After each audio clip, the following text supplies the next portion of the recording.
إليك أنت صباحي مصفد بمسايا فاسكب ضياءك إني ظمآن ضل صدايا إليك أنت صباحي. الحمد لله وكفى وسلام على عباده الذين اصطفى أما بعد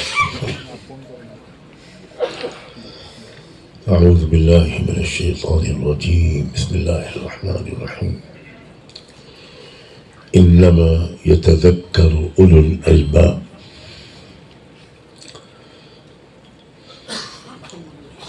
بلا شبہ وہی لوگ نصیحت پر عمل کرتے ہیں، تجربوں سے سبق لیتے ہیں، جو دانشور ہوتے ہیں، جو عقل مند ہوتے ہیں.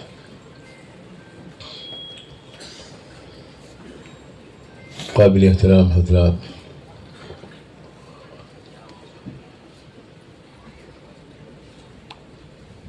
انسانی تاریخ میں جو بھی تبدیلیاں آئی ہیں، جو بھی انقلابات آئے ہیں،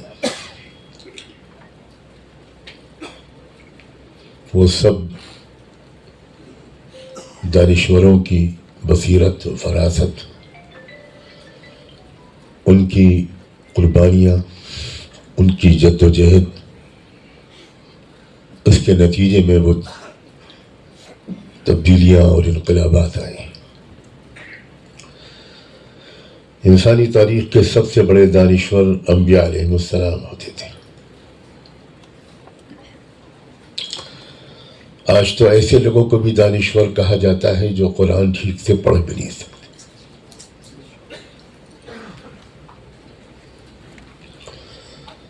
انسانی تاریخ کے سب سے بڑے دانشور، میں اپنے جملے کو پھر دہراتا ہوں، انبیاء علیہ السلام ہوتے تھے.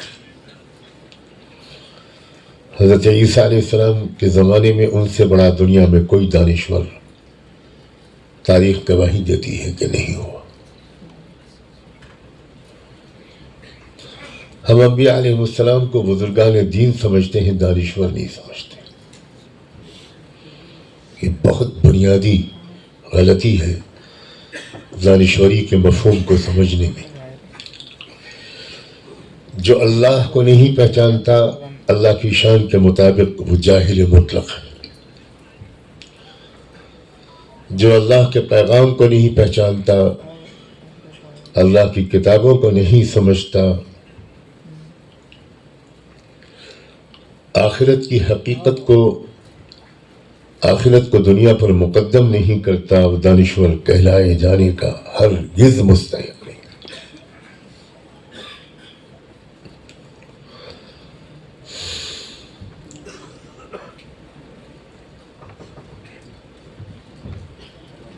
حضرت لقمان، جن کے نام پر قرآن کی ایک سورت ہے،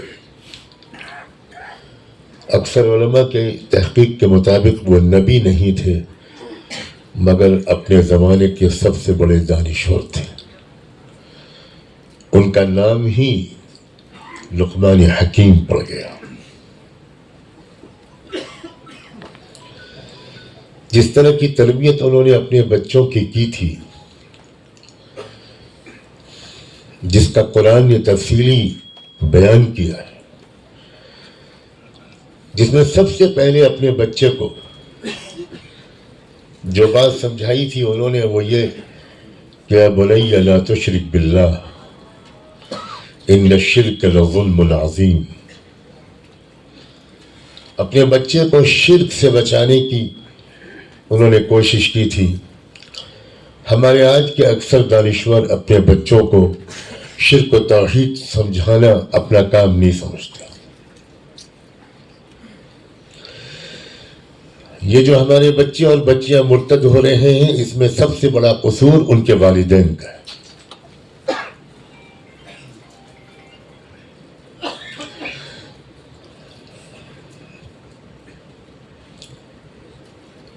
ملکی اور سیاسی اور سماجی تبدیلیاں ہر دور میں اس دور کے دانشور برپا کیا کرتے تھے. تمام دانشوروں کی تمام آراء سے مجھ کو آپ کو اتفاق ہو یا نہ ہو، یہ ایک تاریخی حقیقت ہے کہ تبدیلیاں دانشوروں نے برپا کی ہیں، عوام ان کے پیچھے چلے.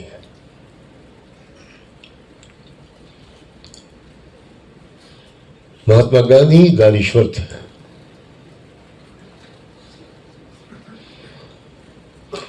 اپنی لا کی پریکٹس چھوڑ کر اپنے ملک کو آزاد کرانے کی جدوجہد میں شامل ہونے کے لیے آئے تھے. ڈاکٹر بھیم راؤ امبیڈکر انٹلیکچوئل تھے، دانشور تھے.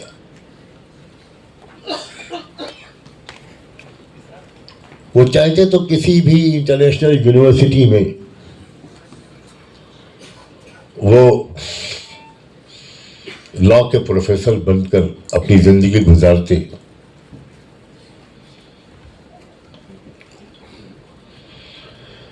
لیکن انہوں نے اپنی قوم کو، اپنی مظلوم سماج کو، انٹچبلز کو، دلتوں کو، غلاموں کو، مظلوموں کو عزت کی زندگی دلانا اپنی زندگی کا مشن بنایا. اور بہت کم لوگوں کو معلوم ہے کہ ڈاکٹر امبیڈکر کی زندگی بہت غربت میں گزری.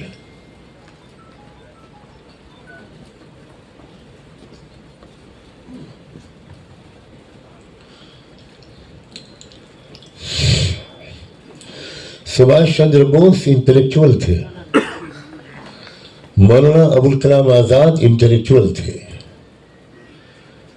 سر سید انٹلیکچوئل تھے. حضرت نانوتوی انٹلیکچوئل تھے. حضرت گنگوہی انٹلیکچوئلوں کو امام تھے. حضرت مدنی اور حضرت تھانوی انٹلیکچوئل تھے. علامہ اقبال انٹلیکچوئل تھے. میں جسارت کروں گا کہ میں آپ سے یہ درخواست کروں کہ اپنے گریبان میں جھانک کر دیکھیے، کیا آپ اپنا نام ان دانشوروں کی صف میں، ان فہرست میں لکھنے کی ہمت کر سکتے ہیں؟ مجھے جواب چاہیے. میں آگے نہیں بڑھوں گا جب تک آپ جواب نہیں دیں. بالکل جھوٹ بول رہے ہیں جو انشاءاللہ بالکل غلط ہے. مجھے ثبوت چاہیے. کتنے غریبوں کی جھوپڑیوں میں آپ گئے، کتنے جیل کے قیدیوں کے اور ان کی فیملیز کے آنسو پوچھے آپ نے،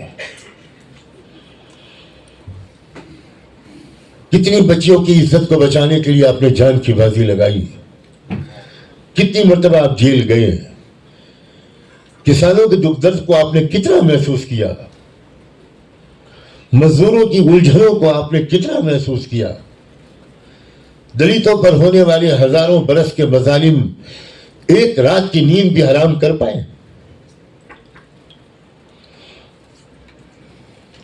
میں آپ کو خوش کرنے کے لیے نہیں آیا ہوں، اور میری ایک بڑی شکایت تو یہ ہے کہ آپ کی دانشوری کی نفی کرنے والی چیز آپ کا دیر سے آنا ہے. یہ دانشوروں کی علامت نہیں ہے، یہ قطعاً انٹلیکچوئلز کی علامت نہیں ہے. عوام جلدی آ جاتے ہیں، وقت سے پہلے جگہ بھر جاتے ہیں، مگر ماشاءاللہ پروفیسرز، لائرز، انٹلیکچوئلز بڑے لوگ ہیں. اسی دانشوروں کی غداری اور بے وفائی نے، اسی دانشوروں کی غفلت اور سستی اور کاہلی نے، اسی دانشوروں کے بخل نے، اسی دانشوروں کی خود غرضیوں نے، اسی دانشوروں کی سیلفشنس اور ایروگنس نے ہماری قوم کو اس حال تک پہنچایا ہے.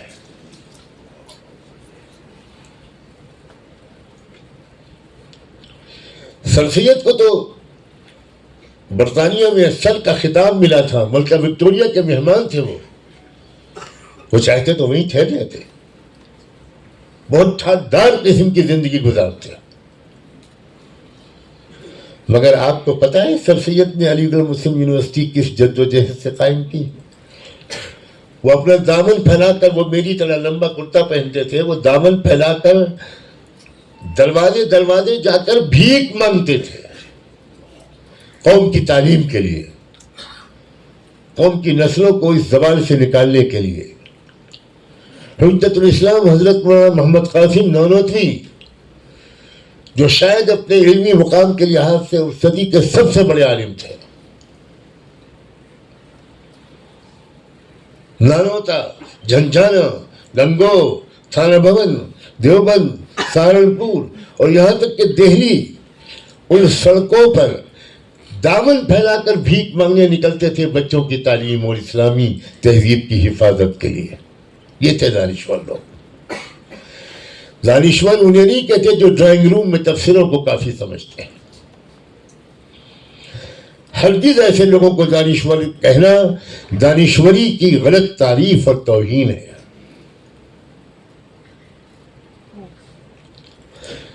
قائد اعظم محمد علی جناح دانشور تھے، شوکت علی محمد علی دانشور تھے. یہ تھے دانشور. آپ ان میں سے کسی کے کچھ خیالات سے اختلاف کریں، اس کا مجھ کو بھی حق ہے، آپ کو بھی حق ہے، لیکن ان کی عظیمت کا، ان کی استقامت کا، ان کی ہمت کا، ان کے حوصلے کا اور قوم کے لیے جینے کے ان کے کردار کا کوئی دنیا میں انکار نہیں کر سکتا. مولانا آزاد کا جب دنیا انتقال ہوا ہے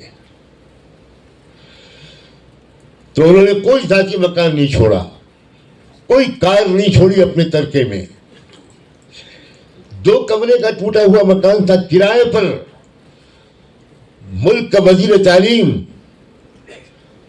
آزادی یہ ہند کا اتنا بڑا قائد، قرآن کا مفسر، دنیا کا سیاح،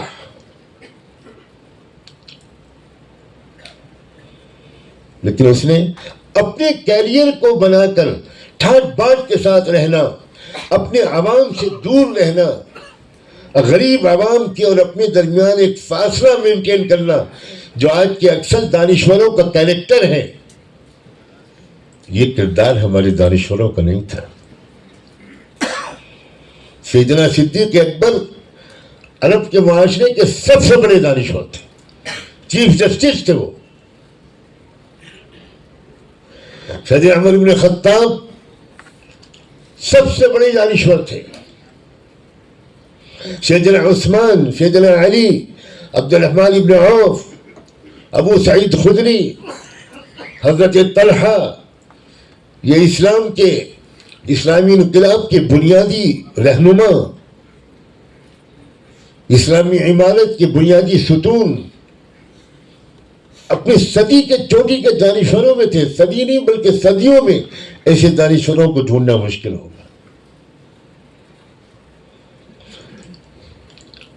دنیا میں حکومت کیسے چلائی جائے، غریب اور امیر کے درمیان کے فرق کو کیسے کم کیا جائے،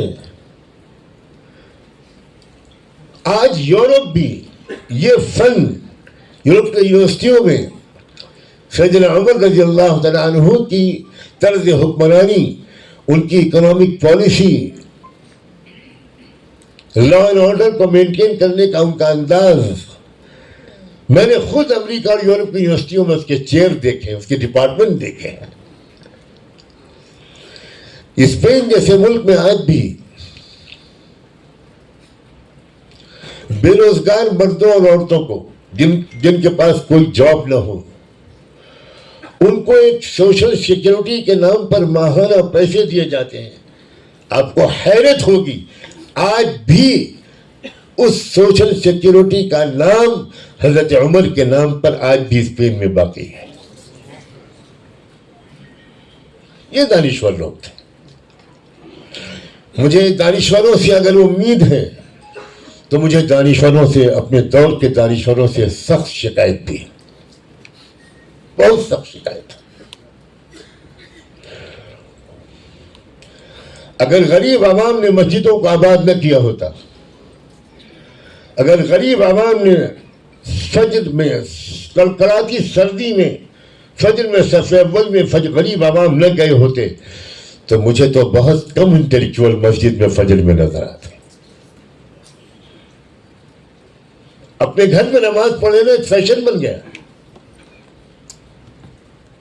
ہر شخص خود اسلامی قانون کا ماہر ہے. جماعت سے نماز پڑھنے کے بارے میں جتنی سخت باتیں رسول اللہ نے کہی ہیں، شاید ہی کسی جرم کے بارے میں اتنی سخت باتیں کہی.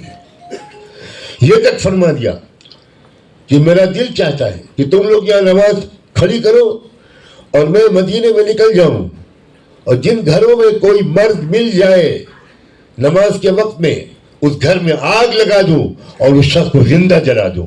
یہ اس شخص کا جملہ ہے جس سے بڑھ کر مہربان اس آسمان کی آنکھوں نے کبھی دیکھا نہیں. کتنی انٹلیکچوئل پانچوں وقت کی نماز جماعت سے پڑھتے ہیں.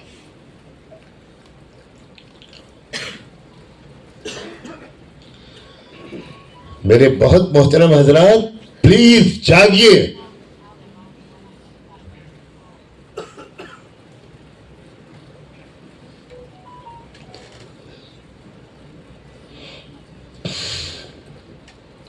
ڈاکٹر ہیڈگوار ایک دانشور تھے، ساورکر ایک دانشور تھا، گرو گولوالکر ایک دانشور تھا، انٹلیکچوئل تھا، اسکالر تھا، آتھر تھا، مصنف تھا.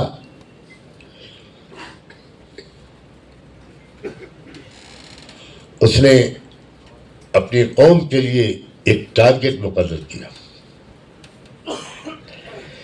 اس ملک کے لیے ایک پلان بنایا کہ اس ملک کو برہمن راشٹر بنانا ہے. صاف لکھا ڈاکٹر گرو گولوالکر نے کہ 3 کمیونٹیز ہیں جن سے ہم کو سب سے زیادہ خطرہ ہے. ان کو سیکنڈ کلاس سٹیزن بنا کر رکھنا یہ ہماری زندگی کا مشن ہے. ایک مسلم، ایک کرسچنز، ایک کمیونسٹ. مگر مجھے خطرہ ہے کہ آپ میں سے بہت کم لوگوں نے گرو گولوالکر کی کتابیں پڑھی ہوں گی. آپ کو ڈرائنگ روم میں بیٹھ کر گپ کرنے سے اور ٹی وی دیکھنے سے فرصت نہیں ہے. سنجیدہ مطالعہ ہماری قوم کے پڑھے لکھے لوگ نہیں کرتے. ورلڈ وار کیوں ہوئی تھی اکثر دانشوروں کو نہیں معلوم. ترکی کو زبردستی جنگ عظیم میں کیوں شامل کیا گیا تھا اکثر دانشوروں کو نہیں معلوم. خلافت کے نظام کو ڈیمالش کرنے کا پلان زائنسٹ لوگوں نے، صہیونی یہودیوں نے کیوں بنایا تھا آپ میں سے اکثر کو نہیں معلوم ہوگا. 1897 میں سوئٹزرلینڈ کے کیپٹل باسل میں کون سی کانفرنس ہوئی تھی آپ میں سے اکثر کو نہیں معلوم ہوگا. تھیوڈر ہیزل نام کا لیڈر کون تھا نہیں معلوم ہوگا. انگلینڈ کا فارن منسٹر بیلفور کون تھا آپ کو نہیں معلوم. بیلفور ڈکلریشن میں کیا لکھا گیا تھا آپ کو نہیں معلوم ہوگا.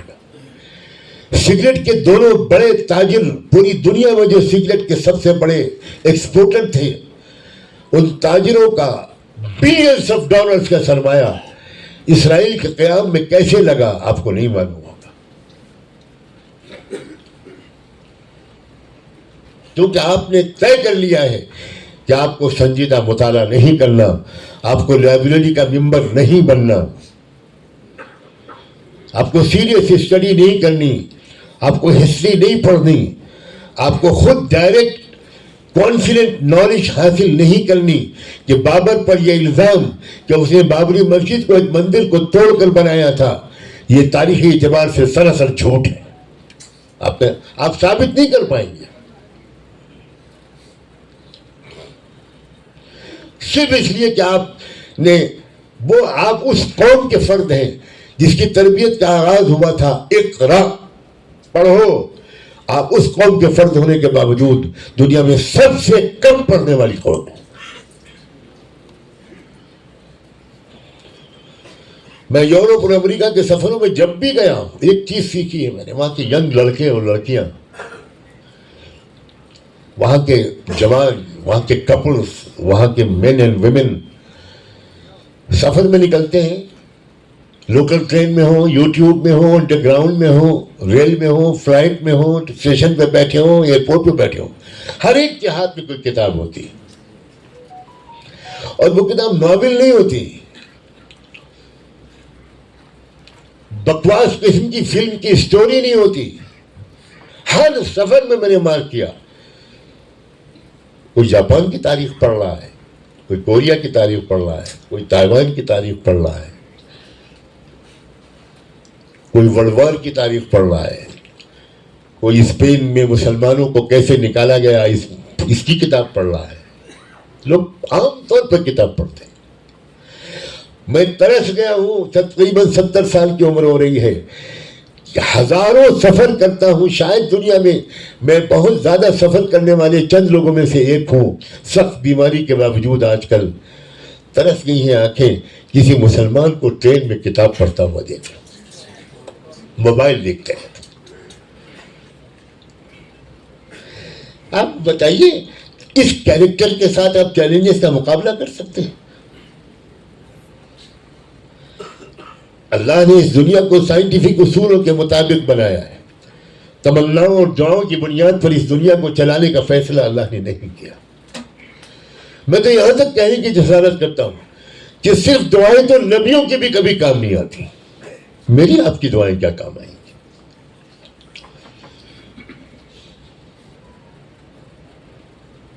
گریبان میں جھانک کر دیکھیے کیا کنٹریبیوشن ہے آپ کا ان چیلنجز کے مقابلے میں. ایک قوم کے دانشوروں نے اپنی قوم کا ایک نصب العین بنایا, ایک اجتماعی مقصد بنایا. جیسے میں نے کہا برہمن راشٹر, ہندو راشٹر کا لفظ میں کبھی استعمال نہیں کرتا حتی الامکان.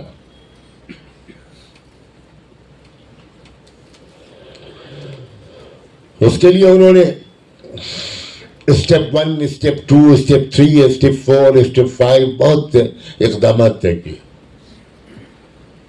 اور قربانیاں دی. بہت زیادہ بڑے پیمانے پر مالی قربانیاں دی.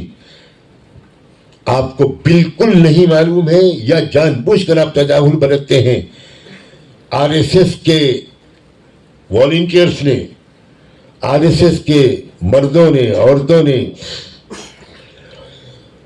بہت زبردست مالی قربانی دے کر آج اپنی سنگٹھن کو اور پارٹی کو یہاں تک پہنچایا ہے.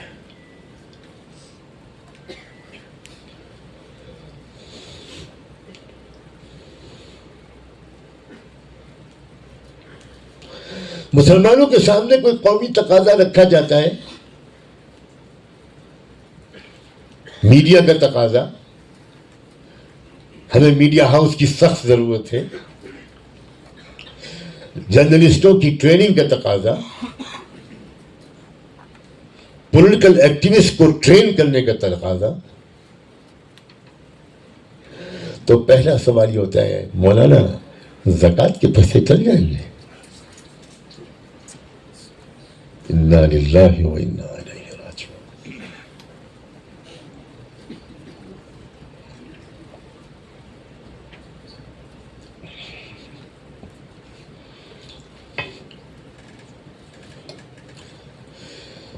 اوبرائے ہوٹل کا نام آپ نے سنا ہوگا,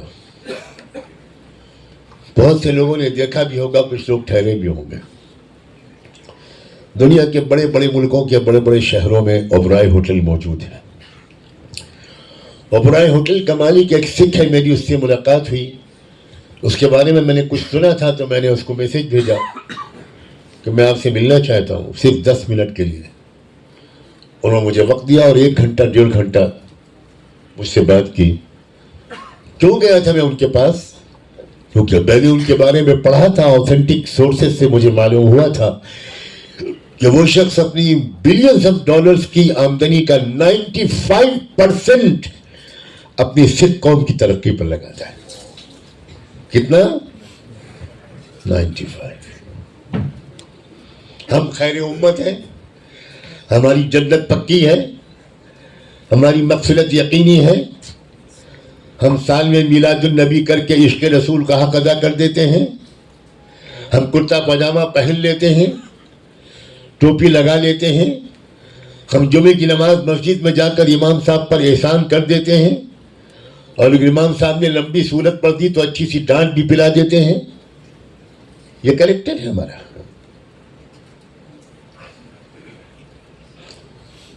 مسلمانوں کے زوال میں غریبوں کا جرم کم ہے بلکہ نہیں ہے. مسلمانوں کے زوال میں امیروں کا اور دانشوروں کا سب سے بڑا جرم ہے.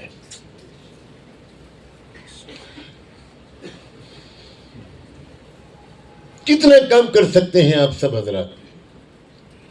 کتنا کام کر سکتے ہیں؟ دانشوروں کو یہ بات بنیادی طور پر اللہ کرے کہ جلد سمجھ میں آ جائے، جب تک ہم منظم اور آرگنائز نہیں ہوں گے اور اپنے ہیومن ریسورسز اور فائنینشیل ریسورسز کو کسی بھروسے مند قیادت کی ماتحت چل کر ہم اپنے دستوری اور انسانی حقوق کے حاصل کرنے کی جدوجہد نہیں کریں گے اور حقوق سے آگے بڑھ کر اپنے فرائض ادا کرنے کی جدوجہد نہیں کریں گے، تب تک دن بدن ہم ذلیل ہی ہوتے چلے جائیں گے جیسے کہ آج ہو رہے ہیں.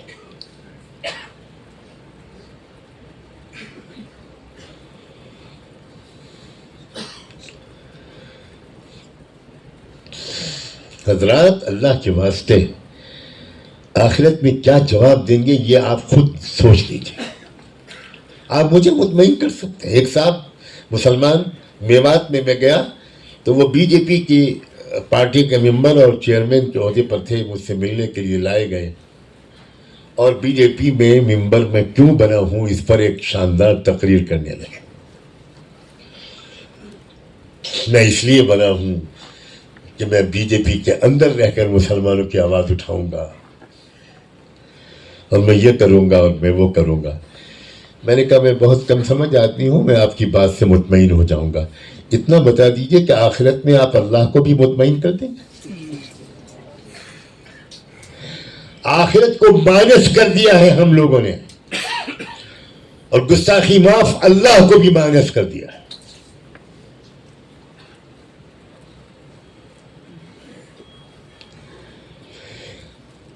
ذلت کے جس دور میں ہم بھارت کے مسلمان اس وقت پہنچے ہیں، خدا نے ہم پر آخری حجت قائم کرنے کے لیے غزہ کے بہادروں کی تصویریں ہمارے سامنے رکھتی ہیں. یہ ہیں ایمان والے، یہ ہیں حوصلے والے، یہ ہیں بہادر، یہ ہیں صاحب کردار، یہ ہیں شہادت کے لیے تڑپنے والے. جس دن اسماعیل ہنیہ کو شہید کیا گیا،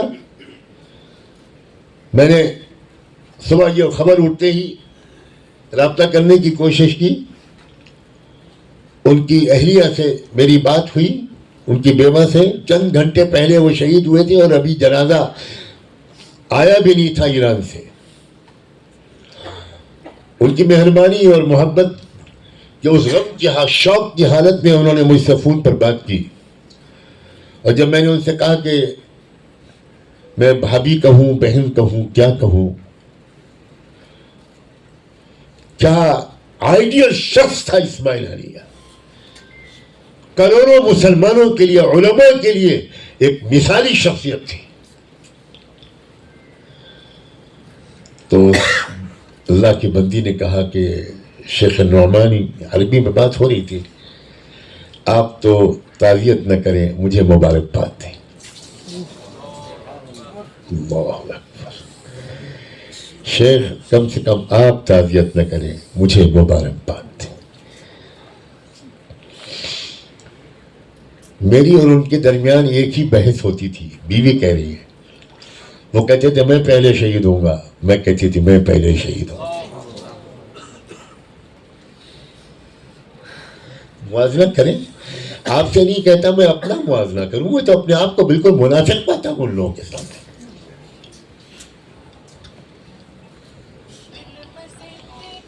ایک کے بعد ایک ہماری یہ ظالم, بدکردار, ملک دشمن, دلت دشمن, او بی سی دشمن, کسان دشمن, مزدور دشمن, نوجوان دشمن, بے روزگار دشمن, عورت دشمن, لڑکی دشمن سرکار ایک کے بعد ایک حملے کر رہی ہے, اور ہم ایک کے بعد ایک پیچھے ہٹتے چلے جا رہے ہیں, یہاں تک کہ ہماری نوجوان لڑکیوں اور لڑکوں نے طے کیا کہ چھوڑو اسلام, مرتد ہو جاؤ. یہ ہے اسٹیج ہمارا. اور ہمارے دانشوروں کی نیند حرام ہوئی ہو, مجھے تو ایسا نظر نہیں آتا. ہو سکتا ہے میری نگاہ کی کمی ہو. کوئی بے چینی نہیں پیدا ہوتی ہمارے اندر. ہم نے اس ملک میں رہنے کا فیصلہ اپنے اختیار سے کیا تھا. اس وقت کیا تھا جب کئی سال کی گفتگویں, مذاکرات اور کوششیں اور بحثوں کے بعد یہ طے ہوا تھا کہ ایک ایسا نان پارٹیشن کانسٹیٹیوشن بنے گا جس کے بنانے میں آپ برابر کے حصے دار ہوں گے, اور اس میں آپ کو برابری کے حقوق حاصل ہوں گے, اور مذہب اور دھرم اور ذات کی بنیاد پر, نسل کی بنیاد پر کوئی بھی ڈسکریمنیشن نہیں ہوگا. یہ وعدے 50 بار کیے گئے, تحریری طور پر بھی کیے گئے, زبانی طور پر بھی کیے گئے. اور کانسٹیٹیوشن اسمبلی جو 2.5 سال کی بحث کے بعد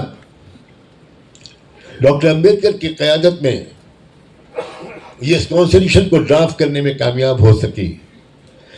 عام طور پر لوگوں کی زبانوں پر ہے کہ یہ سمویدھان بابا صاحب ڈاکٹر امبیڈکر کا سمویدھان ہے. بے شک ڈاکٹر امبیڈکر کا ایک بڑا میجر کنٹریبیوشن ہے, وہ ڈرافٹنگ کمیٹی کے چیئرمین تھے. مگر کاش کہ دلی کہ آپ جیسے دانشور لوگ کبھی کانسٹیٹیوشن اسمبلی کی بحثوں کو پڑھنے کے لیے وقت نکال لیتے.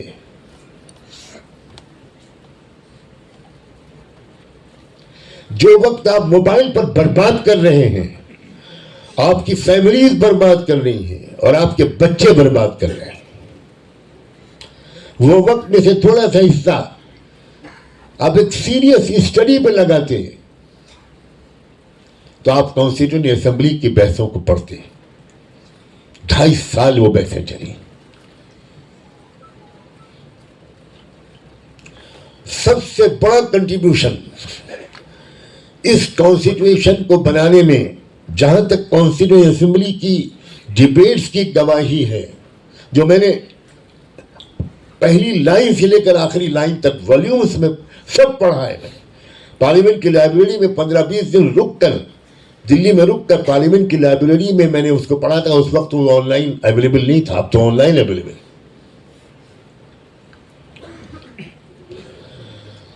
سب سے بڑا کنٹریبیوشن پنڈت جواہر لال نہرو کا ہے.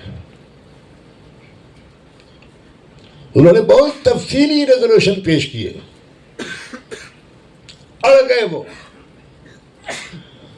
اور دوسرے نمبر پر سب سے بڑا کنٹریبیوشن نہرو کے بعد مولانا حسرت موہانی کا ہے, جن کا نام بھی آپ میں سے اکثر لوگ نہیں جانتے ہو.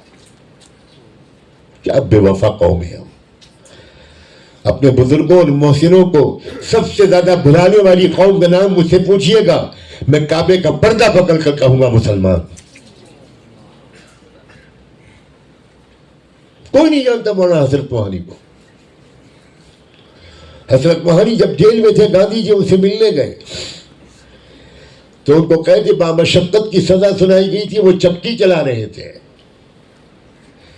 گاندھی جی نے پوچھا مولانا کیا حال ہے, تو برجستہ شعر کہا. حضرت موہانی کہنے لگے, ہے مشق سخن جاری چپٹی کی مشقت بھی, ہے مشق سخن جاری چکی کی مشقت بھی یک طرف تماشا ہے حسرت کی طبیعت میں. تیسرے نمبر پر سب سے زیادہ حصہ اس دستور کے بنوانے میں لڑ جھگڑ کر بحث کر کے جس کا تھا اس تیسرے شخص کا نام تھا مولانا ابوالکلام آزاد. 2 مسلمان اور 1 غیر مسلم.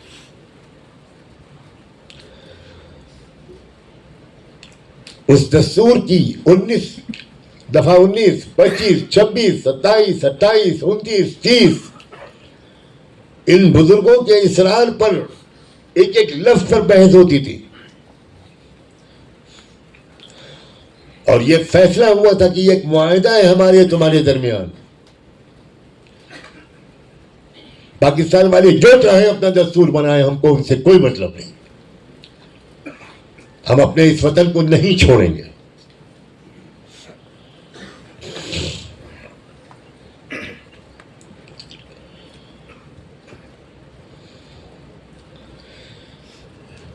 لیکن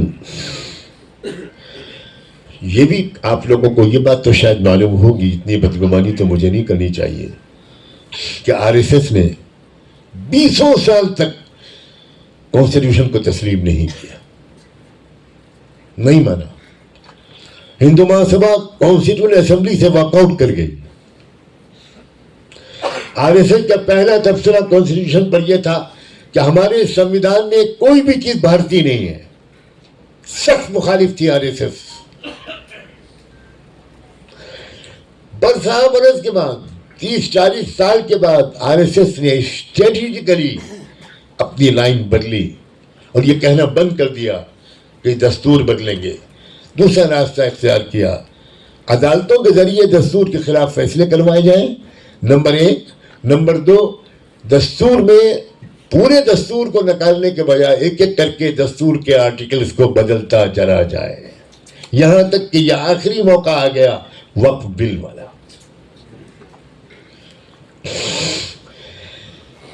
میں ایک بات پوچھنا چاہتا ہوں, مجھے یقین ہے کہ دوبارہ انشاءاللہ آپ حضرات مجھے کبھی نہیں بلائیں. دیکھیے سب کی خاموشی اس کو کنفرم کر رہی ہے کہ میں یہ گمان صحیح کر رہا ہوں. نہ وہ تو پہلی چڑیا گئی, اب گیا معاملہ, پھنس گیا آپ لوگ. میں بیچ بیچ میں چیک کرتا رہتا ہوں, بڑا خطرناک آدمی ہوں میں.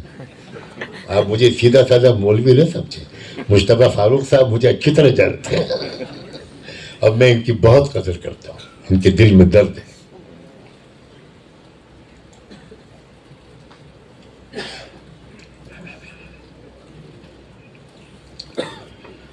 کیا کہہ رہا تھا؟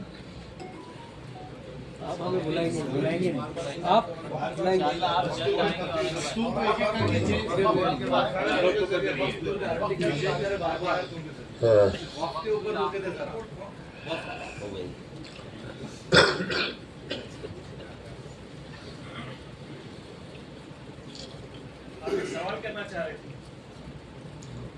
وہ سوال کیا تھا وہ تو یاد دلائی.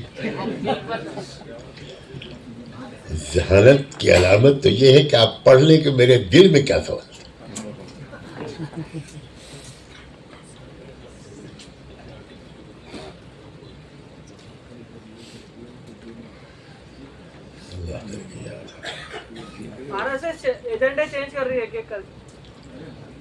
آر ایس ایس پہلے دن سے اپنے ایجنڈے پر چل رہی ہیں, مکھوٹا بدل رہی, اس نے ایجنڈا کبھی نہیں بدلا.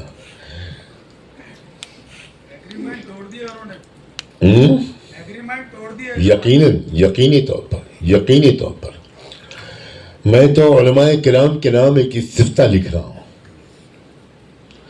اور میں مفتیان کرام علماء سے یہ فتویٰ لینا چاہتا ہوں کہ اس معاہدے کے تحت ہم اس ملک میں رہنے کا ہم نے فیصلہ کیا تھا. جب دوسرے فریق نے معاہدہ توڑ دیا ہے تو شریعت کی روشنی میں ہمارا ریئیکشن کیا ہونا چاہیے. وہ وقت آ گیا ہے کہ ہم بالکل فیصلہ کن اسٹیج پر پہنچ گئے. اب ہم تماشائی نہیں بنے رہے, بالکل تماشائی نہیں بنے رہے. کاش کہ آپ لوگوں کا ساتھ ملتا, آپ لوگوں کا ایکٹیو تعاون ملتا, اور آپ لوگ ایک نئی مضبوط قیادت کو تلاش کر لیتے, جہاں سے آپ کو موقع نظر آتا کہ یہاں قیادت کی صلاحیت موجود ہے, یہاں سمجھداری بھی ہے اور بہادری بھی ہے, یہاں حکمت بھی ہے اور ہمت بھی ہے, کیونکہ ہمیں دونوں چیزوں کی ضرورت ہے. ہمت بغیر حکمت کے دہشت گردی ہے, اور حکمت بغیر ہمت کے بزدلی اور منافقت ہے. حکمت و مصلحت کا غلط استعمال ہم لوگوں نے کیا ہے, جس میں علماء کہلانے والے ہم جیسے لوگ بھی اس جرم کے مرتکب ہیں. میں آپ کے سامنے مخاطب ہوں تو میں دانشوروں کی شکایت کر رہا ہوں, میں علماء سے مخاطب ہوتا ہوں تو علماء کی شکایت کرتا ہوں.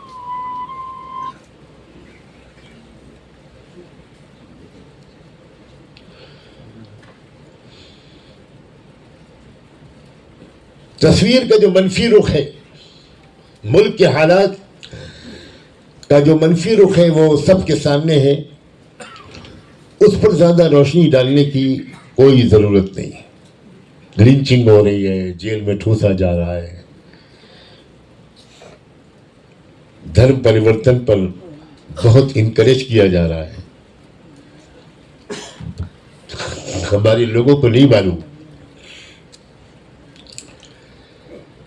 کہ نوجوان ہندوؤں کو یہ کہا جا رہا ہے کہ تم ایک لڑکی کو بھگا لاؤ مسلمان, اس کا دھرم پریورتن کراؤ, اس کے ساتھ شادی کرو, 2.5 لاکھ روپے کا چیک تیار ہے, ایک مکان تمہارا ذاتی تیار ہے, تم کو اسی وقت اس کی چابی ملے گی اور تم کو جاب ملے گا.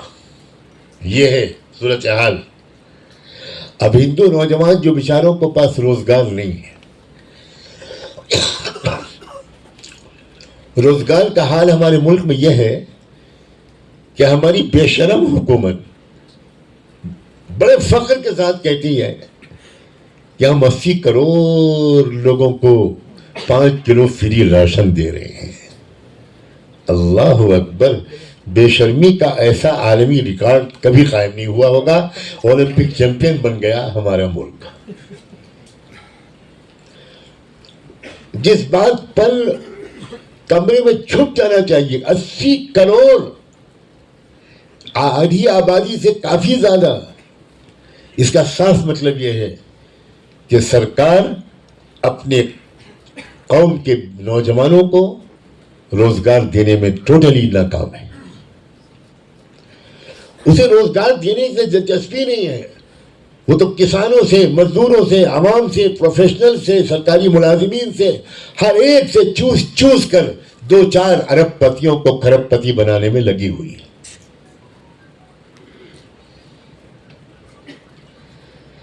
یہ منفی حالات کی کچھ جھلکیاں ہیں. کسانوں پر جو ظلم ہو رہا ہے, مزدوروں پر جو ظلم ہو رہا ہے, میں کیا شکایت کروں آپ. کوئی انٹلیکچوئل کسانوں کے آندولن میں شریک ہونے کے لیے گیا؟ کسی نے کسانوں کے دکھ درد کو سمجھا؟ کہاں کے انٹلیکچوئل ہیں آپ؟ گستاخی معاف نہ کریے گا, معاف تو کیا کر لیجیے گا, نہیں کیجیے معاف. مجھے کون سی آپ سے کچھ لینا ہے. سب ناراض ہو کے چلے جائیں, مگر گھر جانے سے پہلے موڈ ٹھیک کر لیجیے گا, ورنہ ہوم منسٹری خبر لے گی بہت کس کی. کہ ڈانٹ وہاں کھائیے اور ہم پر آ کے غصہ اتار رہے ہو.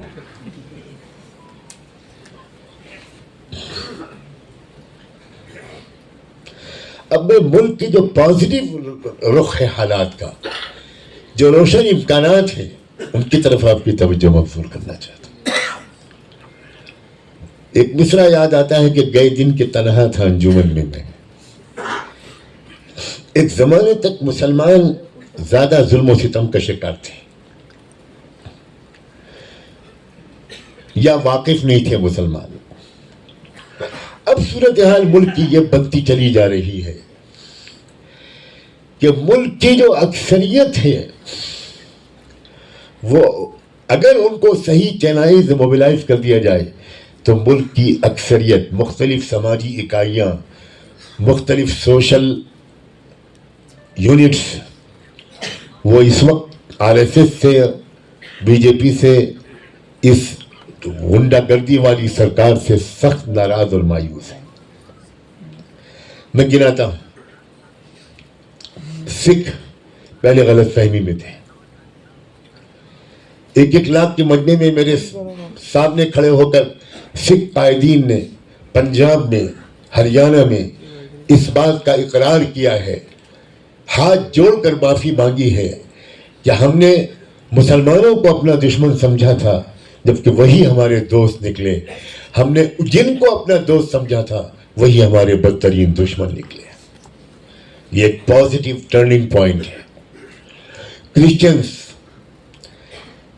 یہ سمجھے ہوئے تھے اس ملک میں کہ ان کے ساتھ کوئی اٹروسٹی نہیں ہوگی، کوئی زیادتی نہیں ہوگی.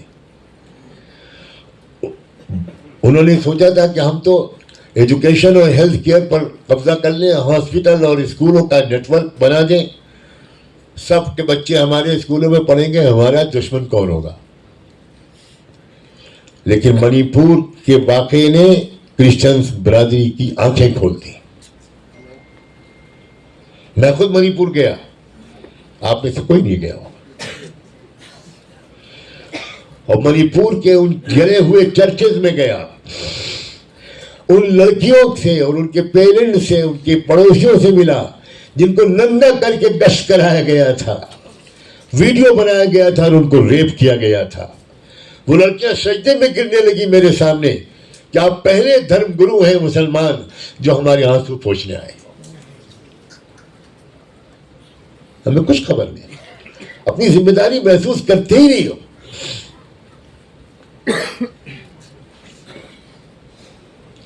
ہل گئی کرسچن لیڈرشپ. بامبے کے گریٹ بشپ سے میری ملاقات ہوئی، وہ خود آئے. انہوں نے کہا نوازی صاحب آپ 10 سال سے ہم کو سمجھا رہے تھے but we were wrong, we are sorry for that. آپ 10 سال سے کہہ رہے تھے کہ آج نہیں تو کل آپ کی باری آئے گی، لیکن ہم نہیں سمجھتے تھے.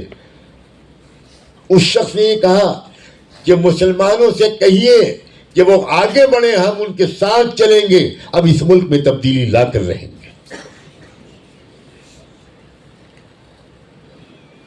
شیڈول کاسٹ کے لوگ، آدیواسی لوگ، ٹرائبل لوگ، ان کے اندر کس قدر بیداری آئی ہے. میرے ساتھ چلیے کسی سفر میں دکھاؤں آپ کو. ابھی کل ہی جلگاؤں میں ایک پروگرام میں آدیواسی لیڈر آئے تھے اور انہوں نے کہا کہ 1.5 سال سے ہم آپ کی ہر تقریر سنتے ہیں اور آپ کے درشن کے لیے تڑپ رہے تھے. میں جھارکھنڈ گیا اس لیے کہ جھارکھنڈ میں الیکشن ہونے والا ہے اور وہاں آدیواسی لیڈروں سے ملا اور ان کو انکریج کیا کہ کس طرح آپ جھارکھنڈ کے الیکشن میں ووٹس کو ڈیوائیڈ ہونے سے بچائیے اور سن پریوار کی سازشوں سے آگاہ رہیے. وہ آپ کے لوگوں میں شراب بانٹے گی اور پیسہ بانٹیں گے اور اس کے ذریعے سے ووٹ لیں گے. اس پر آپ کو بوتھ لیول پر محنت کرنی ہے. ایک ٹیم بنی ہے وہاں، خدا کرے وہ لوگ پورا کام کر سکیں. کشمیر میں الیکشن شروع ہو چکا.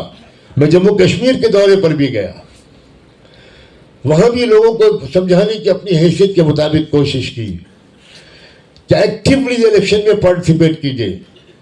یہ طرز عمل کہ آپ کو الیکشن میں ووٹ نہیں ڈالنا، اس سے آپ کو کچھ حاصل نہیں ہوا، آپ پیچھے ہٹتے چلے گئے. ایک ریئلٹی کو تسلیم کیجیے اور سری نگر کی نہیں دلی سرکار کو بدلنے کی نیت سے ووٹ ڈالیے. یہی میں مہاراشٹر میں کہنے کے لیے نکلا ہوں. مہاراشٹر کے لوگوں کی بڑا زبردست امتحان ہے.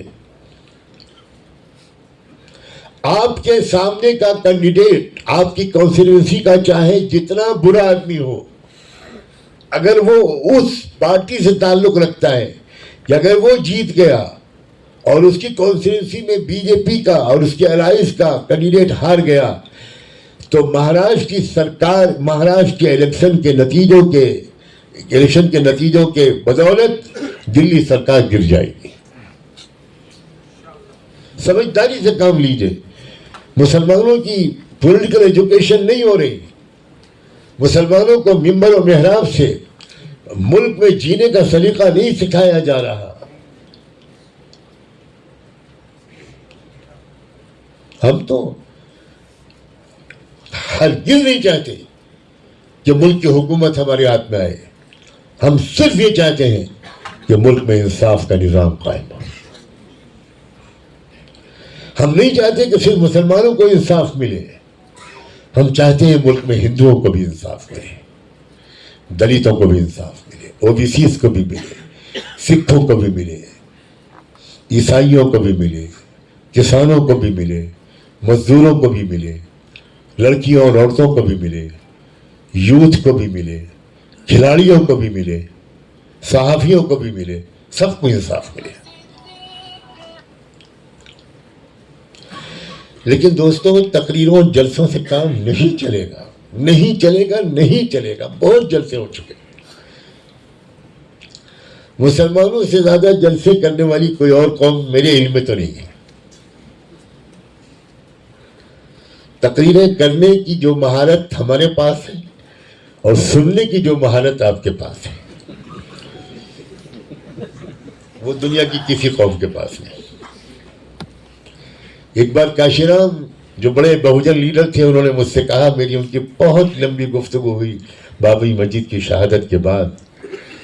اللہ کا شکر ہے ملائم سنگھ اور کاشی رام کے درمیان سمجھوتا کرانے میں اللہ کا شکر ہے اللہ نے مجھ سے سب سے زیادہ کام لیا تھا. بہت لمبی داستان ہے.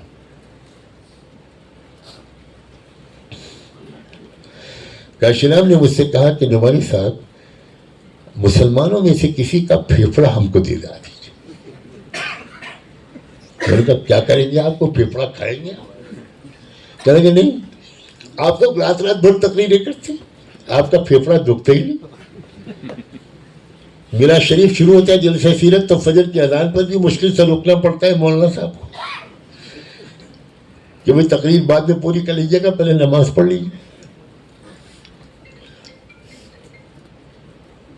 اور آپ کے جلسوں کا نتیجہ زیرو ہوتا ہے. اور کہا ہم ایک گاؤں میں جاتے ہیں, پیڑ کے نیچے گاؤں والوں کو جمع کرتے ہیں, آدھے گھنٹے کی بات میں ہم تھک جاتے ہیں مگر آدھے گھنٹے کے اندر گاؤں کا سنگھن بنا کر اٹھتے ہیں. یہ ہوتی ہیں قومیں. کلچر بدلنے کی ضرورت ہے. اور اگر اورنگ آباد اور حیدرآباد کا کلچر بدل گیا تو انڈیا کا کلچر بدل جائے گا. چلیے اسی نے تائید تو کی. تالیاں بجائیں بجائیں, میں نے کم بنا کیا کلچر ہے حیدرآباد کا. اللہ اکبر. چار مینار وما ادراک ما چار مینار. حیدرآبادی بریانی اور حلیم وما ادراک ما حلیم. تباہ ہو گئے مسلمان. کیا ہو رہا ہے؟ اپنے پیسوں کو کہاں برباد کر رہے ہیں؟ اپنے گھر کی شادیوں میں کیا خرچ کر رہے ہیں؟ کیا ہو رہا ہے؟ کیا تعلق ہے اسلام کا ان سب چیزوں سے؟ بھائی کرتا پاجامہ ٹوپی اسلام ہے؟ اسلام کو بدنام کرنے کے لیے کسی بلراج مدھوک کی ضرورت نہیں ہے. اسلام کو بدنام کرنے کے لیے ہم کافی ہیں, بالکل کافی.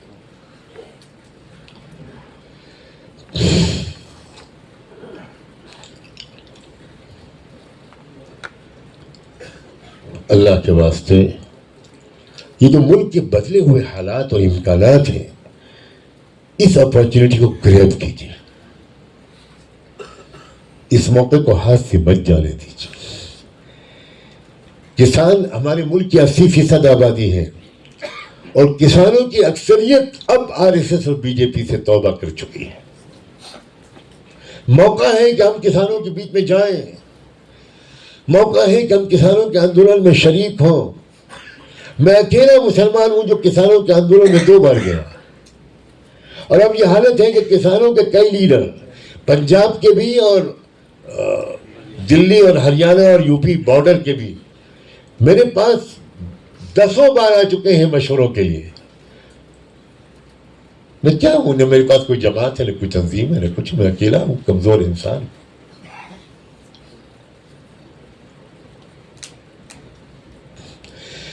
جب میں پنجاب گیا آندولن میں شریک ہونے کے لیے،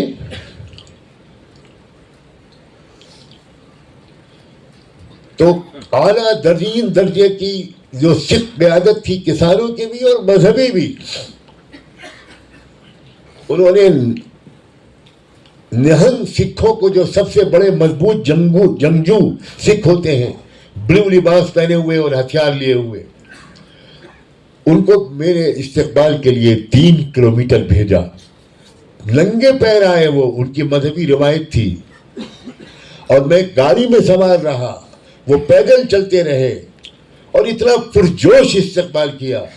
اور اس سبھا میں جس میں 1.5 لاکھ سکھ لوگ شریک تھے، کسان، اس تقریر میں میں دیکھ رہا تھا کہ آگے کئی 100 مہلائیں بیٹھی ہوئی تھی، یا شاید 1000-2000.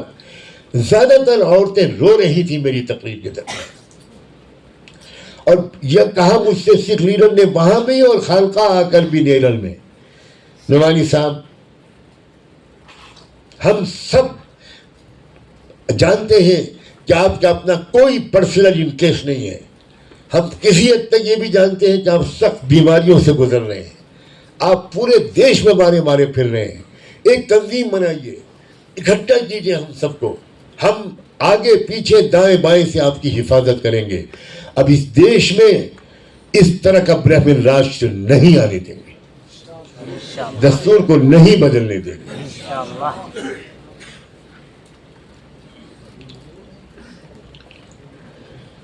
بہت سے پازیٹیو علامات ہیں. ہماری مسلم خواتین میں بھی زبردست بیداری ہے، زبردست بیداری ہے. مجھے تو اس بات کا دکھ ہے کہ اورنگ آباد کے سفر میں میں اپنی بہنوں اور بیٹیوں کو خطاب کرنے کا موقع نہیں مل پا رہا مجھے، ورنہ میں مردوں سے زیادہ عورتوں میں بیداری دیکھ رہا ہوں. چیلنج کیجئے. اگر کسی قیادت کے بارے میں آپ کو یہ اطمینان ہے تو اس قیادت کے ہاتھ مضبوط کیجئے. آپ کو نہیں معلوم ایسی کوئی قیادت تو اس قیادت کی تلاش کے لیے 1-2 سفر تو کیجئے. عجیب بات ہے، جو مجھ سے ملتا ہے کہتا ہے انشاءاللہ اگلے سفر میں اورنگ آباد میں اس سے بڑا اجتماع کریں گے. یعنی آپ تشریف نہیں لائیں گے. آپ تو بہادر شاہ ظفر کے داماد ہیں اور پیروں میں سہاگرات کی مہندی لگی. آپ نہیں آئیں گے نا؟ یہ کہہ رہا تھا لڑکا، یہ بیٹھا ہٹا کٹا جوان. یہ نہیں کہہ رہا کہ میں آؤں گا سیکھ لیں، میں آؤں گا انقلاب کا سپاہی بننے. آپ آئیے. واہ بھائی بے رحمو. جس وقت رحمت اور خیرخواہی بٹ رہی تھی، اورنگ آباد کے لوگ حلیم کھا رہے تھے. کیا کر رہے تھے؟ لال کلیا. میں جانتا نہیں، لال کلیا کھا رہے تھے. تباہ کر دیا اس حلیم نے، اس لال کلیا نے.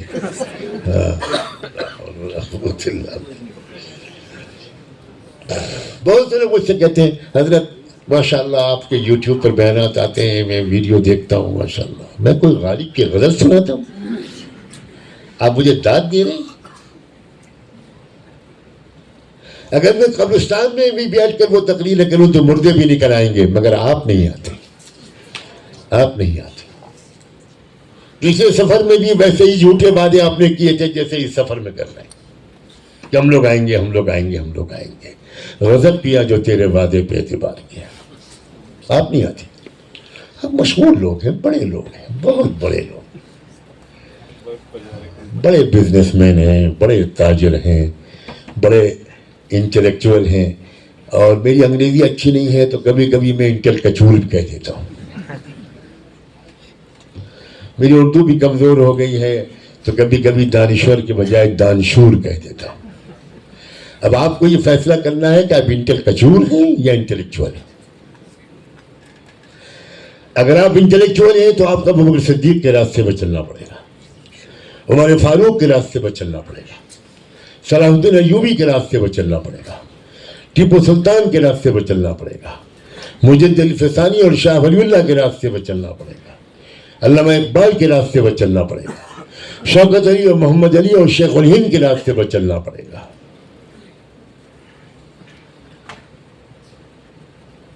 قوم کے ساتھ یہ بے وفائی مت کیجیے. کبھی کبھی تو مجھے پڑھے لکھے مسلمانوں کو دیکھ کر یہ دعا کرنے کا دل چاہتا ہے کہ کاش آپ پڑھے لکھے نہ ہوتے. بتائیے اس سے زیادہ سخت اور کڑوی بات میں آپ کے سامنے کیا کہہ سکتا ہوں, کیونکہ میں دیکھ رہا ہوں پورے ملک میں بے پڑھے لکھے مسلمان ہیں جو سب کچھ کرنے کے لیے تیار ہیں, اور پڑھے لکھے مسلمان ہیں وہ اپنی ڈائننگ ٹیبل سے اٹھنے کے لیے تیار ہیں. کیا لعنت ہے اسی تعلیم پر, لعنت ہے اسی ایجوکیشن پر جس نے آپ کو غریب عوام سے کاٹ دیا. آپ محلوں میں رہتے تھے, آپ کالونیوں میں شفٹ ہو گئے, آپ اپنے غریب عوام سے دور ہو گئے. نہیں بھائی, یہ دانشوری نہیں ہے, یہ قوم سے بے وفائی ہے, یہ خود غرضی ہے, یہ مطلب پرستی ہے, یہ انانیت ہے. ہمارے دانشور حضرات اگر ایک بات تسلیم کر لیں کہ ان کو اس قوم کو ایک کراؤڈ, آج جو صرف کراؤڈ کی شکل میں ہے, اس کو کیڈر بنانا ہے. یاد رکھیں کہ کیڈر مقابلہ کر لے گا چاہے وہ اقلیت میں ہو, تعداد چھوٹی ہو. کراؤڈ کبھی مقابلہ نہیں کر سکتا چاہے وہ لاکھوں کروڑوں کی تعداد میں ہو. اب مجھے بتائیں کہ مسلمان آج کراؤڈ ہے یا کیڈر ہے؟ اس کیڈر کو کراؤڈ بنانا ضروری ہے کہ نہیں؟ کوئی نبی آئے گا اس کو کراؤڈ کیڈر بنانے کے لیے؟ جلسوں سے کیڈر بن جائے گا؟ دیکھیے, ہر قوم کا ایک مرکز ہوتا ہے جہاں اس کا کیڈر بنتا ہے.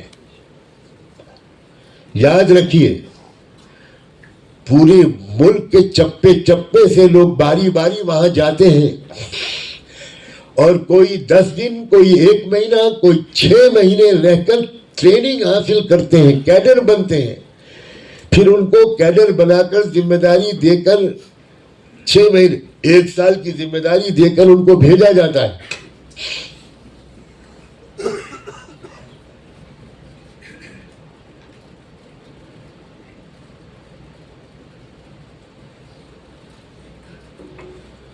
آر ایس ایس نے کیسے کیڈر بنایا ہے, میں اس کی پوری داستان آر ایس ایس کے پچھلے سب سنچالک سدرشن جی سے سن چکا ہوں. آج موہن بھاگوت ہیں, اس سے پہلے کوئی اور تھا, ان سے پہلے کوئی اور تھا, ان سے پہلے سدرشن تھے. سدرشن سے میرا عجیب غریب طریقے پر ملاقات ہوئی. 2001 میں انجورڈ ہوا, میری ریڑھ کی ہڈی 3 جگہ سے فریکچرڈ ہو گئی, اور میں بالکل بستر پر اس طرح پڑ گیا کہ موو بھی نہیں کر سکتا تھا. اس وقت علاج کے لیے لکھنؤ میڈیکل کالج کے آرتھوپیڈک ڈپارٹمنٹ کے جو ڈین تھے ڈاکٹر ترپاٹھی, ان سے میرا رابطہ ہوا. ڈاکٹر ترپاٹھی نے بڑی اپنائیت کے ساتھ, بہت لگن کے ساتھ, خصوصی توجہ کے ساتھ میرا علاج کیا. اور 1-2 ملاقاتوں میں, یا شاید پہلی ملاقات میں, وہ اتنے مانوس ہو گئے, کہنے لگے اتنی تکلیف میں آپ میرے پاس اب بالکل نہیں آئیں گے, میں آیا کروں گا آپ کے پاس, کہاں رہتے ہیں آپ, وغیرہ وغیرہ. اس طرح وہ میرے گھر پر آنے لگے. بہت تعلق ان سے ہو گیا, میں ان کا بہت احسان مند رہتا تھا. ہر ہفتے میں 1 یا 2 بار مجھے وزٹ کرتے تھے. فزیو تھراپسٹ کو ساتھ میں لاتے تھے. 1-2 ملاقاتوں کے بعد انہوں نے بتایا کہ سدرشن جی میرے سگے ماما ہیں, میں ان کا بھانجا ہوں. اب اس سے کہا کہ آپ سے بات چیت کے بعد میرا یہ بہت دل چاہتا ہے کہ سدرشن جی کے ساتھ آپ کی ملاقات ہو. میں نے کہا بالکل, بہت خوشی سے راضی. کہنے لگے سدرشن جی جب بھی لکھنؤ آتے ہیں تو میرے گھر پر ہی ٹھہرتے ہیں، اب جب وہ آئیں گے تو میں پہلے سے آپ کو اطلاع کروں گا اور پھر آپ کی ان سے ملاقات کراؤں گا۔ میں نے کہا بہت اچھا۔ کچھ دن کے بعد انہوں نے مجھے اطلاع دی کہ پرسوں آنے والے ہیں اور میں خود آؤں گا آپ کو لے جانے کے لیے۔ چنانچہ وہ آئے اور اپنی گاڑی سے مجھے لے گئے۔ سدرشن جی سے میری پہلی ملاقات 1-1.5 گھنٹے تک چلی۔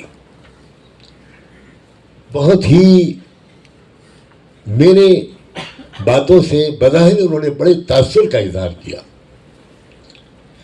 اور یہ کہا کہ ہم چاہتے ہیں کہ ہمارا رابطہ اور ڈائلاگ بڑھے۔ میں نے کہا میں بالکل حاضر ہوں۔ اگلی 2-3 وزٹس پر ڈاکٹر ترپاٹھی سدرشن جی کو میرے گھر لاتے تھے، مجھے نہیں لے جاتے تھے، اس لیے کہ سدرشن جی نے ان سے کہا کہ مولانا صاحب کو تکلیف مت دینا، ان کو اطلاع کر دینا، ٹائم لے لینا، میں خود تمہارے ساتھ چلوں گا۔ 2-2 گھنٹے میرے ٹوٹے پھوٹے گھر میں وہ بیٹھتے تھے، بہت باتیں ہوتی تھیں اور ایک پلان طے ہوا کہ اس طرح ایک ڈائلاگ کا سلسلہ شروع ہوگا، غلط فہمیوں کو دور کرنے کا سلسلہ شروع ہوگا، کسی تیسرے کے ذریعے سے ہم ایک دوسرے کو نہیں سمجھیں گے، ہم ڈائریکٹ کنورزیشن کے ذریعے ایک دوسرے کو سمجھنے کی کوشش کریں گے اور اکاموڈیٹ کرنے کی کوشش کریں گے اور انڈین کانسٹیٹیوشن کو بنیاد بنائیں گے۔ اس کے ایک ایک لفظ پر آپ کو بھی عمل کرنا ہوگا، ہم بھی عمل کریں گے۔ بہت آگے تک چلے گئے سدرشن جی۔ بظاہر مجھے ایسا لگتا ہے کہ ان لوگوں میں وہ تھوڑے اوپن مائنڈڈ آدمی تھے، پازیٹیو سوچ والے آدمی تھے۔ غلطی ان سے کیا ہوئی کہ وہ بڑے جوش میں آ گئے اور بھوپال کے تھے، وہ بھوپال میں گئے، رمضان گزرا، عید کی نماز آئی تو سدرشن جی عید کی نماز پڑھنے کے لیے سر پہ رومال باندھ کر پہلی صف میں کھڑے ہو گئے۔ RSS کا سر سنچالک اور میڈیا نے آسمان سر پہ اٹھا لیا۔ اور اس کے بعد میں آپ کو صرف اتنا بتا سکتا ہوں کہ 3-4 ہفتے کے بعد سدرشن جی اس دنیا سے چلے گئے۔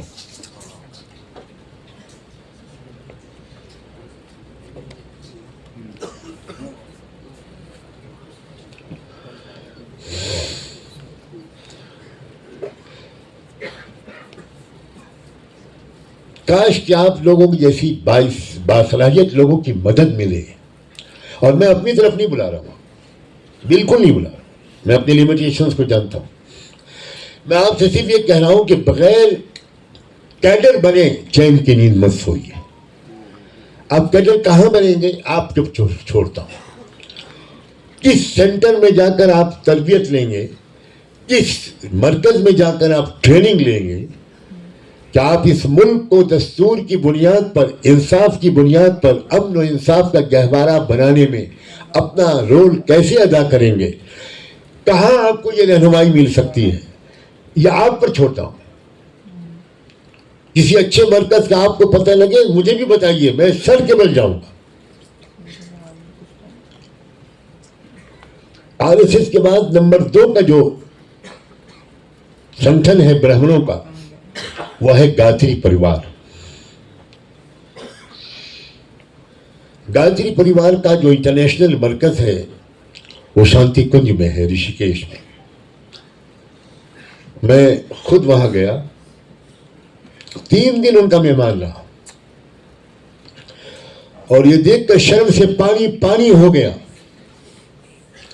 کہ وہاں 8-10 ہزار کا مجمع ہر وقت رہتا ہے اور 24 گھنٹے کا بڑا اسٹرکٹ ٹائم ٹیبل رہتا ہے ہر آنے والے کے لیے۔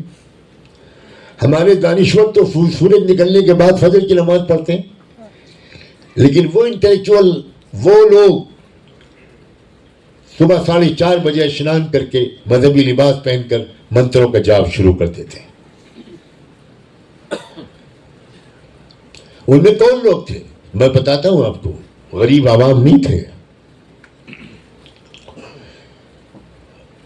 معراج کے وقت میں پہنچا مجھے ان لوگوں نے بڑا اچھا استقبال کیا، مہمان خانے میں ٹھہرایا. ہم نے مہمان خانے کے باہر اذان دی، فجر کی نماز پڑھی جماعت کے ساتھ. صبح 7 بجے جو چیف تھے اس مشن کے، سب سے بڑے سربراہ روحانی گایتری پریوار کے، وہ مجھے لینے کے لیے کئی گاڑیوں کا قافلہ لے کر آئے اور مجھے اپنی گاڑی میں بٹھا کر کیمپس کے ایک معائنے کے لیے لے گئے. ایک جگہ پر گاڑی رکی، ایک بڑا سا ایک عمارت تھی بڑی سی، اور 200 لوگ وہاں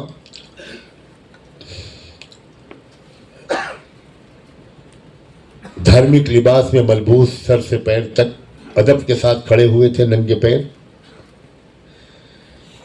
گاڑی سے ہم لوگ اترے، میرا انہوں نے تعارف کرایا.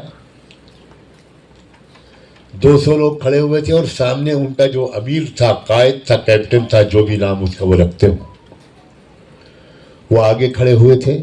انہوں نے مجھ سے مصافحہ کیا، استقبال کیا، اور میرے تعارف یہ کرایا ان لوگوں کا کہ یہ جہاں آپ کو لایا گیا ہے یہ ہمارا کچن کا کمپلیکس ہے، اور یہ 200 لوگ مہمانوں کی خدمت کے لیے کچن میں والنٹیئر ہیں، اور یہ جو ان کے چیف ہیں، جو سب سے بڑے قائد ہیں، روٹی پکانے، چاول پکانے، دال پکانے، سبزی پکانے والے عملے کے جو قائد ہیں، برتن دھونے والوں کے جو سب سے بڑے ذمہ دار ہیں، وہ کون ہیں؟ وہ ہیں سپریم کورٹ آف انڈیا کے ریٹائرڈ جج، چیف جسٹس، موجودہ چیف جسٹس کے والد جسٹس چندراچور. یہ ہے بھارت. پھر تھوڑی دیر کے بعد میں ان سب کا شکریہ ادا کر کے گاڑی میں بیٹھ کر آگے بڑھا. ایک دوسرے کمپلیکس میں لے گئے. وہ ٹوائلٹ واش روم کمپلیکس تھا، کئی منزلہ، لیڈیز کا الگ، جینٹس کا الگ. وہاں بھی 200 لوگ کھڑے ہوئے تھے جو واش روم دھونے اور صاف رکھنے کی ڈیوٹی پر 24 گھنٹے کام کرتے تھے، باری باری. ان کے سامنے ایک ان کا بھی چیف کھڑا ہوا تھا. استقبال کیا، میرا تعارف کرایا، تو بتایا کہ یہ سپریم کورٹ آف انڈیا کے ریٹائرڈ، یہ انڈین آرمی کے retired chief of staff general R K Chaudhary ہیں. اب بتائیے آپ نے کبھی مسجد کے محلے کے مسجد میں جھاڑو دی؟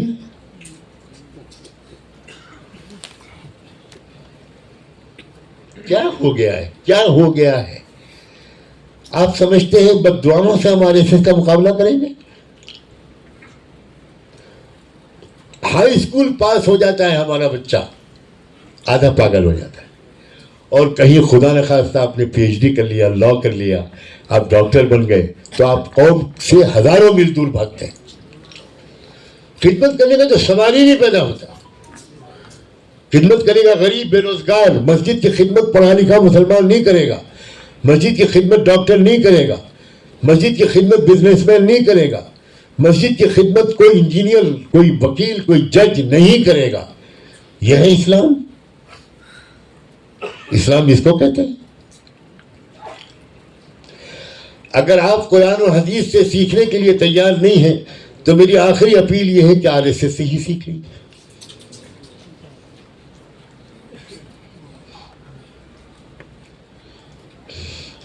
اپنے جرموں کا اقرار کیجئے کہ یہ جس جگہ تک ہم پہنچے ہیں، اپنی قوم اور دین کے ساتھ ہماری بے وفائی کا اس میں بڑا دخل ہے. ایک نے بھی ہانی کا، اور اس کی تلافی کی اب کوشش شروع کیجئے. اقرار جرم سے کام نہیں چلے گا، اور اقرار ایک ہی طریقہ ہے. آپ کسی تربیت کے مرکز کو تلاش کیجئے جہاں دن رات یہ تربیت ہو رہی ہو، دن رات لوگ آ رہے ہو، ایک ہفتہ 10 دن قیام کر رہے ہوں، ایک مہینہ قیام کر رہے ہوں، اور وہاں ان کو تہجد بھی سکھائی جا رہی ہو، دستور بھی پڑھوایا جا رہا ہو، ہمت بھی بڑھائی جا رہی ہو، دانشوری بھی بڑھائی جا رہی ہو. ملک کی جو سیکولر ڈیموکریٹک ویلیوز ہیں ان کے حفاظت کا طریقہ بھی سمجھایا جا رہا ہو، جو نان مسلم دوسری آپریس کمیونٹیز ہیں دلتوں سے انٹریکشن کا طریقہ سکھایا جا رہا ہو، اس کے عملی تجربے کرائے جا رہے ہوں، سکھوں کے ساتھ انٹریکشن، کرسچن کے ساتھ انٹریکشن، بدھسٹوں کے ساتھ انٹریکشن، او بی سیز کے ساتھ، آدیواسیوں کے ساتھ انٹریکشن، ہم بالکل کٹ گئے ہیں۔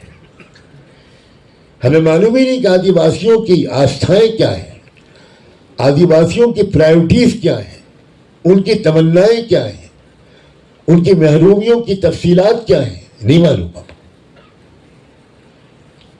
ہمیں یہ بھی نہیں معلوم کہ یہ سب ریلیجیسلی ہندو نہیں ہیں، میں آن ریکارڈ یہ بات کہہ رہا ہوں، یہ پولیٹیکلی ہندو بنایا گیا ہے ان سب کو۔ اگر آدیواسی ہندو ہوتے تو ہمارے موجودہ جو پریزیڈنٹ ہیں ان کو مندر میں جا کر پوجا کرنے کی اجازت ملتی۔ آنریبل پریزیڈنٹ آف انڈیا، راشٹرپتی، مہا مہم راشٹرپتی مہودیا، وہ گئی ایک مندر میں پوجا کرنے کے لیے، ان کو باہر روک دیا گیا، you are not allowed madam to enter into the temple. ان کے سیکورٹی کا اسٹاف اندر گربھ گرہ میں گیا، وہ 50 گز کے فاصلے پر کھڑی ہو کر دور سے ہی ہاتھ جوڑے کھڑی رہیں، اندر نہیں آنے دیا گیا۔ اگر آدیواسی ہندو ہیں جیسا کہ RSS دعویٰ کرتی ہے تو راشٹرپتی کو مندر میں جانے کی اجازت کیوں نہیں ملی؟ ہم دلتوں کو بھی ہندو سمجھتے ہیں اپنی جہالت کی وجہ سے۔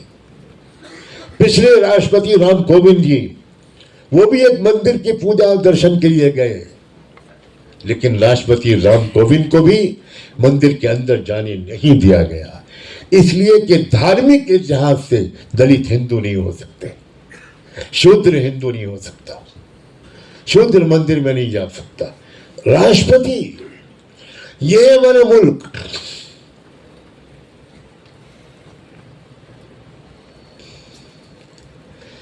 سچی بات یہ ہے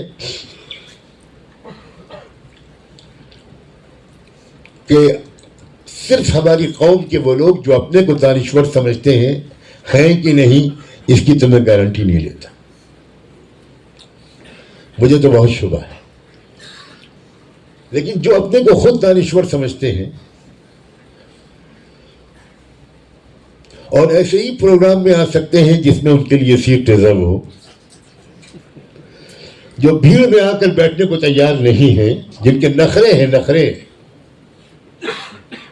جب تک ہماری قوم کے دانشور اس چوتھے آسمان سے نیچے نہیں اتریں گے، جب تک اپنے قوم کے عوام غریبوں کے ساتھ مل جل کر آپ ان کے دکھ درد کو نہیں بانٹیں گے اور زمینی سچائیوں کو اپنی آنکھوں سے نہیں دیکھیں گے، آپ کو کھیتوں میں بھی جانا چاہیے، آپ کو جنرل اسپتالوں کے جنرل وارڈ میں جانا چاہیے،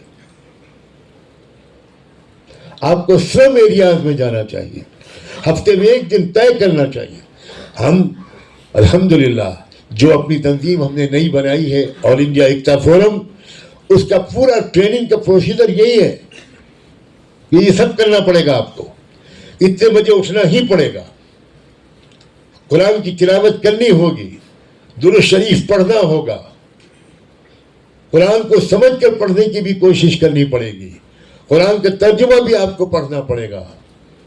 کیسے مسلمان ہیں جو قرآن کو نہیں سمجھتے؟ کیسے مسلمان ہیں بھائی؟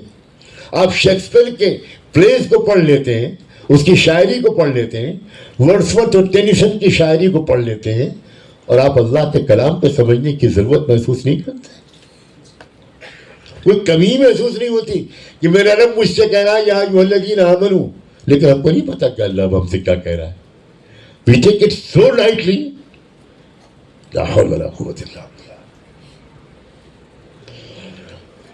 امریکہ اور یورپ میں، عرب ملکوں کا تذکرہ نہیں کر رہا، امریکہ اور یورپ میں university students boys and girls کے اندر تفسیر پڑھنے، حدیث پڑھنے، فقہ پڑھنے کا زبردست رجحان عام ہو گیا ہے۔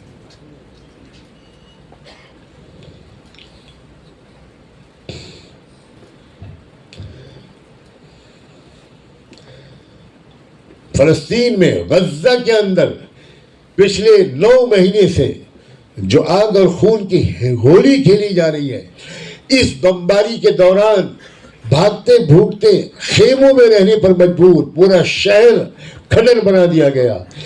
ان خیموں میں رہ کر تقریباً 26 یا 36 ہزار لڑکیاں حافظ قرآن اس سال ہوئی ہیں. یہ ہے زندہ قوم. 7 اکتوبر کو جن مجاہدین نے حملہ کیا تھا صہیونیوں پر، وہ 1200 لوگ تھے، اور 1200 لوگ جو بلائے گئے، یہ کہا گیا صرف وہ نوجوان آئے جو حافظ قرآن ہوں.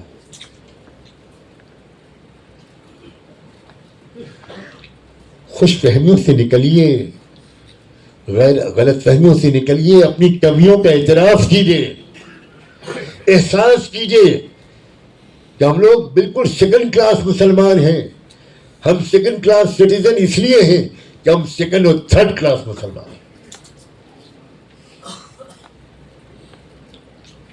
آپ نماز میں اللہ سے کیا کہہ رہے ہیں، آپ کو ترجمہ نہیں معلوم. کمال ہے، احساس ہی نہیں ہوتا. اپنی زندگی کو نئے سرے سے منظم کیجیے، ایک تربیت لیجیے، کیڈر بنیے. کانگریس پارٹی کے لیڈروں سے میں نے کہا حالیہ ملاقات میں کہ یاد رکھیے کہ پولیٹیکل پارٹیاں موومنٹ کا مقابلہ نہیں کر سکتی، تحریک کا مقابلہ نہیں کر سکتی. ایک طرف تحریک ہو، جن آندولن ہو، عوامی موومنٹ ہو، اور دوسری طرف صرف پولیٹیکل پارٹی ہو، کبھی نہیں کامیاب ہو پائے. بی جے پی کی مضبوطی یہ ہے کہ اس کے پیچھے ایک انتہائی کمیٹڈ سنگھن ہے، انتہائی کمیٹڈ ڈسپلن آرگنائزیشن ہے. اور وہ آج جس مقام تک پہنچے ہیں وہ ڈرائنگ روم میں بیٹھ کر نہیں پہنچے ہیں. بار بار ان کو جیل میں جانا پڑا، بار بار وہ بین کیے گئے، اسٹرگل کیا، انہوں نے قربانیاں دی، تب وہ اس مقام پہ پہنچے ہیں. لیکن مسلمان قنوت نازلہ بھی 1 مہینے کے بعد پڑھنے کو تیار نہیں. لا حول ولا قوت الا باللہ. عجیب تماشا ہے. میرے سامنے سوال آ گیا کہ حضرت کیا 1 مہینے کے بعد بھی قنوت نازلہ پڑھ سکتے ہیں؟ میں کیا نام دوں اس امت کا؟ کیا ہو گیا ہے؟ Really, I am at loss to understand what happened to us. ہم اپنے آپ کو مسلمان کہنے کے حقدار نہیں ہیں. ہم نے اسلام کو بدنام کرنے کے سوا کچھ نہیں کیا. پلیز اپنی زندگی کے مقصد کی طرف واپس آئیے، اپنے مشن کی طرف واپس آئیے. ہمارا پیغمبرانہ مشن یہ ہے کہ پورے ملک میں، پوری دنیا میں انصاف کا نظام قائم ہو، سب کو انصاف ملے، مندر بھی محفوظ رہیں، گرجا گھر بھی محفوظ رہیں، گرودوارے بھی محفوظ رہیں، بدھسٹ ٹیمپل بھی محفوظ رہیں، اور مسجدیں، درگاہیں، قبرستان بھی محفوظ رہیں. اتنا وحشیانہ قانون، یہ وقف بل امینڈمنٹ بل جو پیش ہوا ہے 24، اللہ اکبر، کیا قانون ہے، عجیب و غریب قانون.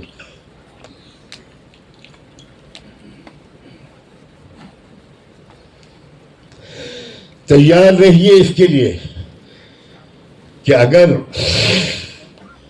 آپ کے ای میلز کو اندیکھا کیا گیا، اگر آپ نے ای میل بھیجے ہیں تو، اگر آپ کے ریسپانسز کو اگنور کیا گیا، تو اپنی قیادت کی آواز پر لبیک کہتے ہوئے مجھے اور آپ کو سڑکوں پر نکلنا ہو. ہر قربانی دینے کے لیے تیار ہوں گے ہم، کسی قیمت پر، ایٹ اینی کاسٹ. یہ وقف والا قانون کو منظور اور جاری نہیں ہونے دیں گے. جیل چھوٹے پڑ جائیں، قبرستان کم پڑ جائیں، فلسطینیوں کی طرح شہادت کا جام ہم نوش کریں، لیکن کسی قیمت پر اب یہ پسپائی قابل قبول نہیں ہے۔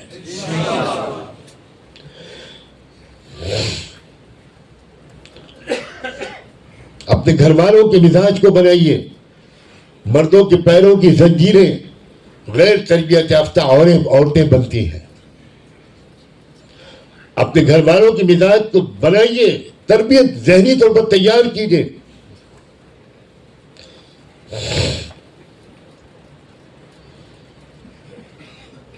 میرے بڑے بھائی جیل میں گئے، میرے دوسرے بڑے بھائی کو ضمانت ملی، بہت سخت بیمار تھے اس لیے ان کو جیل نہیں بھیجا گیا، میڈیکل گراؤنڈ پر ان کو ضمانت دی گئی۔ میرے والد ماجد کے گھر کو سیز کر دیا گیا، میرے والد کو گھر میں نظر بند کیا گیا۔ میں اس گھرانے کا آدمی ہوں۔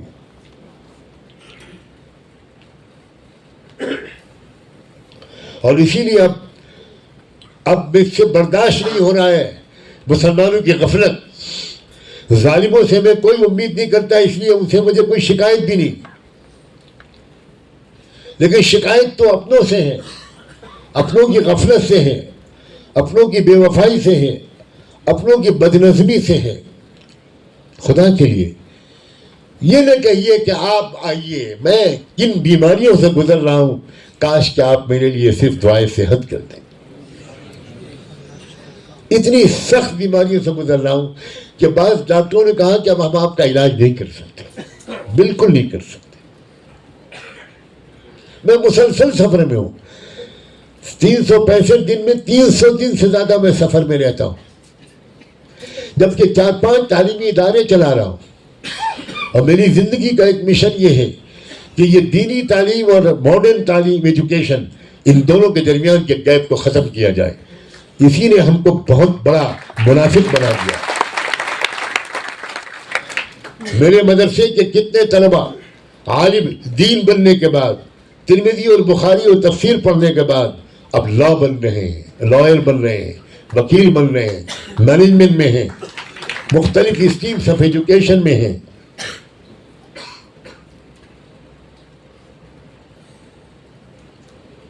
وہ تو اللہ میرے ان ساتھیوں کو جزائے خیر دے کہ جنہوں نے میرے اداروں کو ایسے سنبھالا ہوا ہے ڈیڈیکیشن کے ساتھ کہ مجھے سفروں میں جانے میں کوئی دقت نہیں ہوتی، ورنہ ایک ادارہ چلانا اور وہ بھی مسلمانوں کا دنیا کا کتنا مشکل کام ہے۔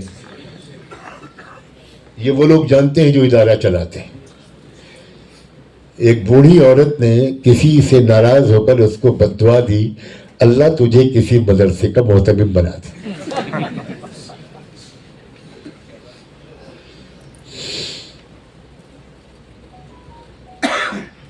اس لیے حضرات، میں نے بہت سما خراشی کی، گستاخی کی، لیکن آپ کی محبت اور آپ کی تڑپ اور آپ کی صلاحیتوں کی وجہ سے میں اپنے کو روک نہیں سکا۔